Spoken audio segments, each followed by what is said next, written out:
दिने विश्व जगतर मानव सभ्यता को सनातन धर्म बांधि रखिथिबा बेले आज विभाजित धर्म संस्कृति और परंपरा को सर्वधर्म समन्वय नियारा आध्यात्मिक मार्ग में एकाठी करने पुणिधर गोटे संपर्कर सूत्र बांधि रखी ओडिशार जगन्नाथ संस्कृति बोली आज सरकार एसएसडी उच्च माध्यमिक विद्यालय आयोजित राज्य सरकार नुआ और ओडिया साहित्य प्रतियोगिता महोत्सव में मुख्य अतिथि भाव ओडिशा साहित्य एकाडेमी सदस्य तथा माटी लग्ना साहित्य संसद प्रतिष्ठाता सभापति किशोर चंद्र प्रधान जोगदे मंतव्य रखिते। यह ऐतिहासिक कार्यक्रम सभापतित्व करते अनुष्ठान अध्यक्ष विराज कुमार मजुमदार, मुख्य वक्ता भाव प्रभासिनी महापात्र, अध्यक्ष एसपीडी डिग्री कॉलेज MB 79, सम्मानित अतिथि गोदावरी सुदास, कार्यकारी सभापति माटी लग्ना अध्यापक प्रभात कुमार सुतारा, सम्मानित अतिथि शिक्षाविद जयंत कुमार महालिका और अध्यापक नालू पात्र जोग देते।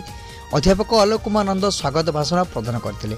प्रथम जगन्नाथ श्री जगन्नाथ महाप्रभु फोटोचित्र पुष्पमाल्य अर्पण पूर्वक दुईटी पर्यायर छात्र छात्री को जगन्नाथ संस्कृति और दक्षता विकास संपर्क में वक्ता माने अति उपादेय मंतव्य प्रदान करते। रायरंगपुर श्यामल परडेंग रिपोर्ट, दिग्दर्शन न्यूज।